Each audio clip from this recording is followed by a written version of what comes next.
অবস্থা। এত অ্যাক্সিডেন্ট হয় এটা ওদের শিক্ষা হয় না। শিক্ষা নাই, কিভাবে চালাই গেল, কিছু হয়ে গেল ওর সঙ্গে সঙ্গে তো আরো অন্য কারো accident হতে পারে। নিজে মরবে সাথে দুজনকে নিয়ে মরবে। এখানে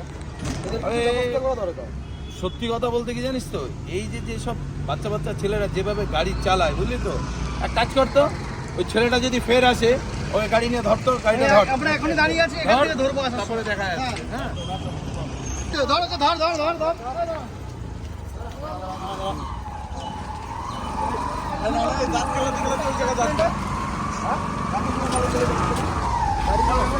বাম্পার রয়েছে কি জন্য? বাম্পারটা আছে কি জন্য?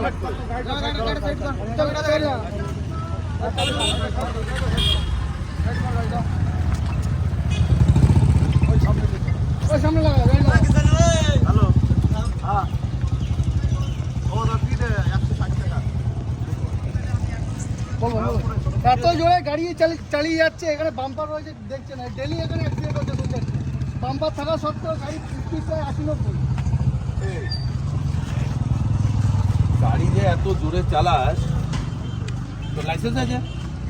লাইসেন্স নেই, মানে এত জোরে গাড়ি চালানোর কি আছে? যদি তুই অ্যাক্সিডেন্ট করিস, তোর বাবা মা এসে তো তোর বাবা মা কাঁদবে।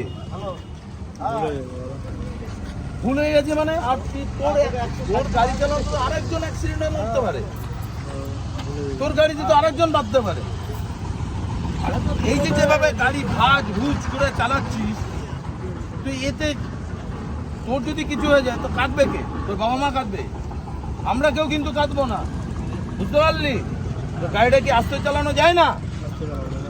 আর তোর লাইসেন্স নেই, তোকে পুলিশে ধরলে কি করবি? আর তাহলে তুই এইভাবে চলে যাচ্ছিস কেন? আর তোর হেলমেট কোথায়? দ্বিতীয় দিন যেন আর এরকম ভাবে গাড়ি চালাবি না। তো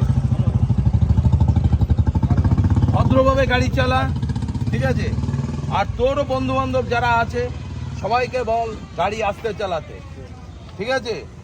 আর যদি এই যে হেলমেট পরিসনি, যদি তোর মাথা ফেটে যায় কি হবে? মা বাবাই তো কষ্ট করবে। তোর মা বাবা কষ্ট পাবে, ব্যথা পাবে, তোর জমি জায়গা বেচে কিন্তু তোকেই ট্রিটমেন্ট করতে হবে না? আর কষ্টটা কিন্তু তোর মা বাবাই, বুঝতে পারলি? অন্য কেউ কিন্তু বুঝবে না, বুঝতে পেরেছিস? এই এখানে হেলমেট দে তো, হেলমেট দে, একটা হেলমেট দে, একটা হেলমেট দে। আর কোনোদিন যেন এরকম ভাবে গাড়ি চালাবি না, ঠিক আছে? আর এটাও বলি, যদি পুলিশ ধরে জানবি হেলমেট নেই, এর কেস কিন্তু অনেক বড় কেস, তারপরে তোর লাইসেন্স নেই, এটাও কিন্তু